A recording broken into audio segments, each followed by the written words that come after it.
ngo no wa mbere turasoma no wa kabiri. Uwiteka aravuga ngo abungeri barimbura kandi bagatatanya intama zo mu rwuri rwanjye bazabona ishyano. Nicyo gituma Uwiteka Imana y'Isirayeli ivuga igaya abungeri baragira ubwoko bwanjye iti mwatatanije umukumbi w'abantu banjye murabirukana kandi ntimwabasuraga.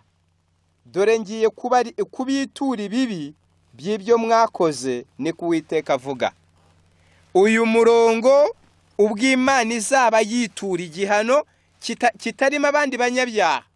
Uwo munsi mu cyago mwibuke ko ibi byago birindwi byose bivugwa mu gitabo cy'Ibyahishuwe bizaba bireba umunyabyaha wese.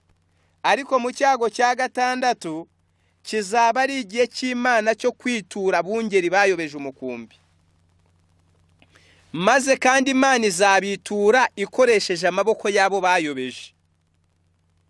Nibwo uyu murongo uzasohora ngo mwatatanije umukumbi w'abantu banjye kandi ntimwabasuraga, none ngiye kubitura ibibi bw'ibyo mwakoze. Bana b'Imana, icyo gihe umuntu wese azitura uwamubangamiye kugera ku gakiza. Niyo mpamvu tubonereho no kubwira umuntu, niba ufite umugore ushaka kuyoboka ubutumwa, wimubuza atazakwitura kuri uwo munsi. Niba umugabo wawe yayobotse ubutumwa, wowe uri umugore, wimubera ikigusha atazabikwitura uwo munsi. Niba abana bawe bashaka kukuyoboka Imana, we kwitambika mu nzira y'agakiza kabo, ejo batazakwitura. Kuko uwo munsi icyo gihe cyitwa Gukama Kuruzi Ufurate ari byo bizaba mu cyago cya gatandatu, kizaba ari igihe gusa cyo kwitura, buri muntu wese yitura uwamuyobeje, kandi ababangamiye abandi kugera ku gakiza inyiturano bazayibona mbere yuko basangira igihano cyo kurimbuka n'abandi banyabyaha bose b'abasinzi n'abasambanyi. Aba babangamiye abandi kugera ku gakiza bazaba babanje kubona portion yabo. Ndasoma mu gitabo cya Yeremiya mu gitabo cy'umuhanuzi Zekariya ibice 14, nawe yahanuye icyo kintu.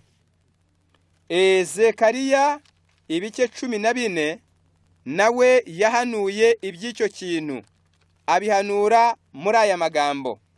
Zekariya igice cya 14 haranditse hati, ndasoma mpereye ku murongo Zekariya 14, reka dusome duhere ku murongo wa 12 n'umurongo wa 13.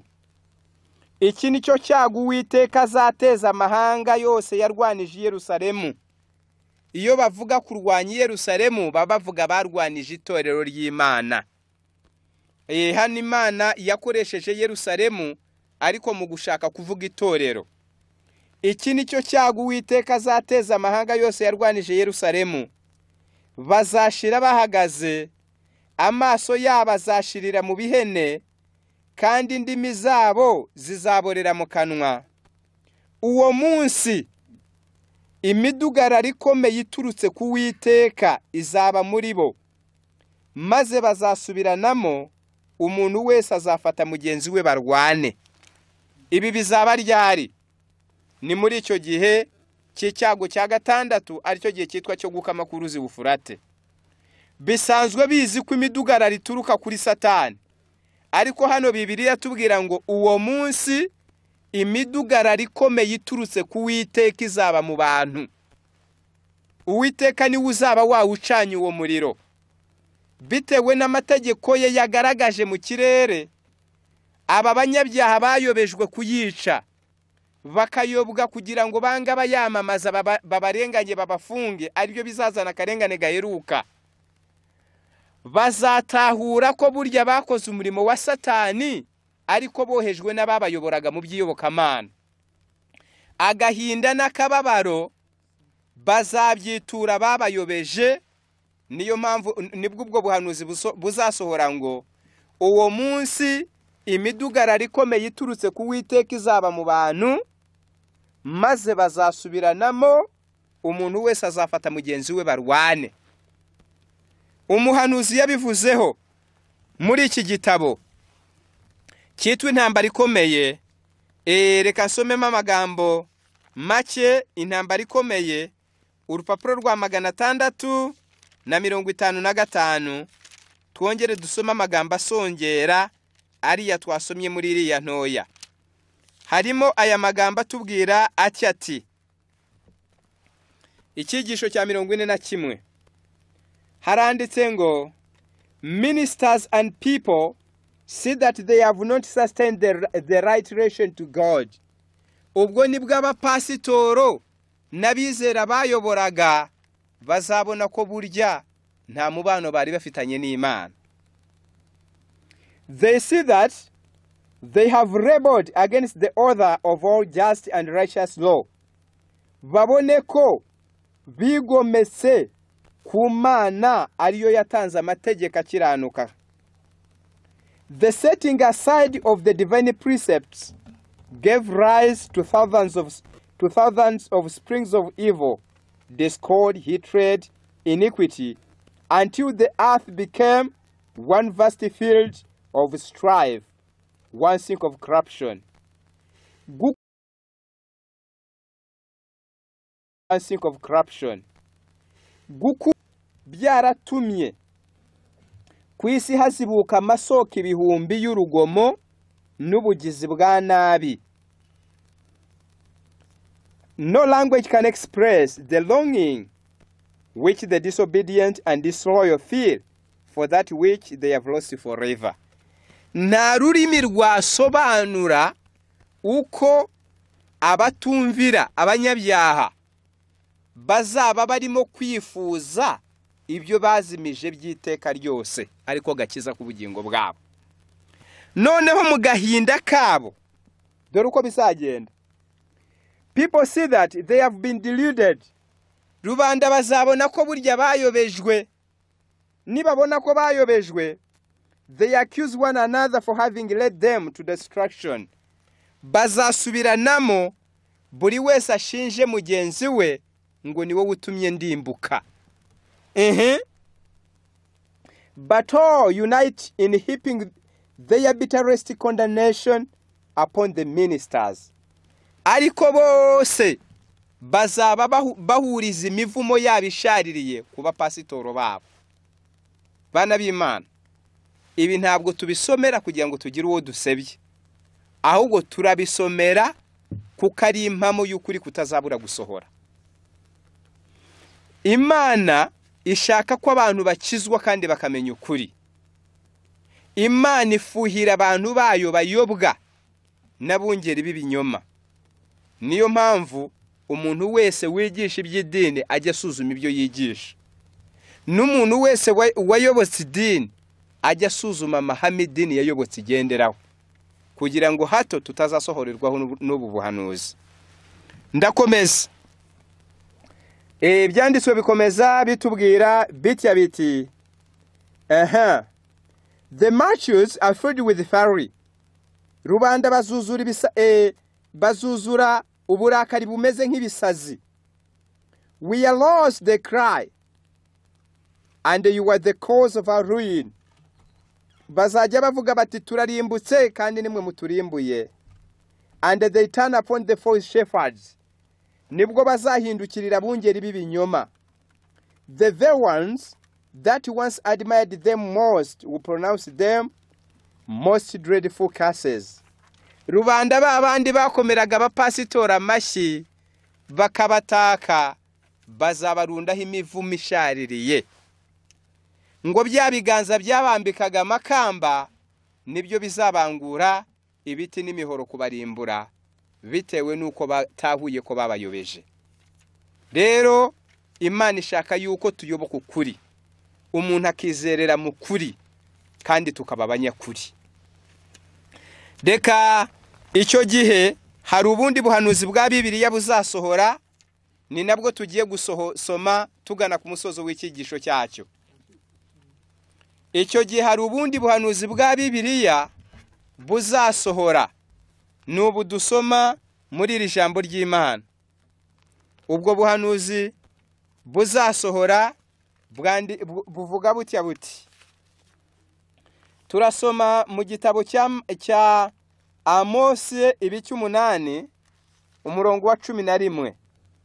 Aya magambo yavuzwe n'umuhanuzi Amosi yayavuze mu mwuka, kandi kuva Amosi yavuga ntiyigeze asohora, nta n'ikindi gihe duteze azasohora, ahubwo keretse icyo gihe. Ngaho muyatega amatwi. Haranditse hati Amosi igice cya 8 umurongo wa 11. Aya magambo abantu benshi bakunda kuyasoma ariko ntibayashyire mu mwanya wayo. Dore igihe azasohorera. Dore iminsi izaza ni ku Uwiteka Imana ivuga, nzateza inzara mu gihugu, nizaba ari inzara y'ibyo kurya cyangwa inyota yo gushaka amazi yo gushaka amazi, ahubwo izaba ari yo kumva amagambo y'Uwiteka. Kandi bazajarajara bava ku nyanja imwe bajya ku yindi, bazava ikasikazi bajya iburasirazuba, bazakubita hirya no hino bashaka ijambo ry'Uwiteka be kuribona. Aya magambo nta gihe kigeze kibaho mu mateka y'isi ngo umuntu ashaka uwamubwira agakiza mu buri, ahubwo usanga abatwaye agakiza bakazerereza nk'inyanya zarase habuze n'ubarebera ihumi. Ariko icyo gihe rubanduru ruzaba rumaze gutahura ko bayobejwe, bareba uburakari bw'Imana bubunamiye, bazavuga bamaze guhana b'abapasitoro babayobeje, na buri wese amaze kwitura uwamubujije kugendera mu kuri, bazavuga bati nubwo tubiyituye ariko se ubundi akacu twakira dute twebwe? Ngo bazavuga bati babantu batubwira gukuri reka tubashake. Azava iburasirazuba ajya iburengerazuba mushaka ababure. Ngo abasore beza n'inkumi nziza zisize, za zindi zitagira umwanya wo kureba muri Bibiliya keretse muri telefoni. Bibiliya iravuga ngo zizicwa n'inzara, inzara yo gushaka ijambo ry'Imana. Bazakubita bati twabumvaga Igisenyi kugera ngo ntabaho icyari, niba bati ni Kigali bati ntaho. Akubita nagira amahirwe yo guhura na Karaha, ati burya bya bindi wambwiraga nkabipinga, ubu nicaye mu kungugu nciye bugufi wo kabyarawe, bimbwire noneho ndizera. Igisubizo kizaba ari iki ngo it is forever too late, the door of mercy is forever closed. Ngo warakererewe, byararangiye, urugi rw'imbabazi byakinzwe byiteka.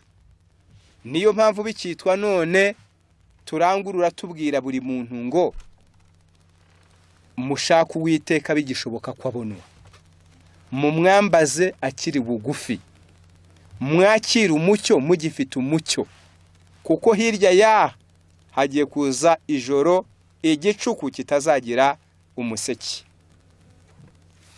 Ndasoma noneho nibamara kubabwira ati byararangiye, bazasohoza ubundi buhanuzi nabwo bwavuzwe n'abahanuzi ariko butarasohora.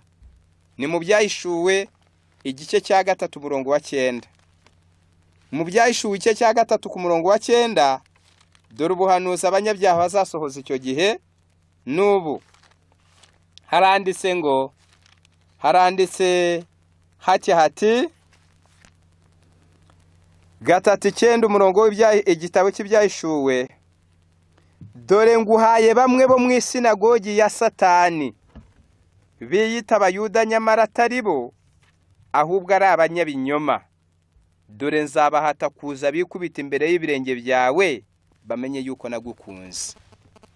Abantu bose biyise abanyedini, bakiyita b'umwuka ariko ari indi manganya n'indyarya n'abanyabinyoma, akaba atakwemera yuko unamwigisha n'umurongo n'umwe, akubwira ngo se uzi ibihe ntazi.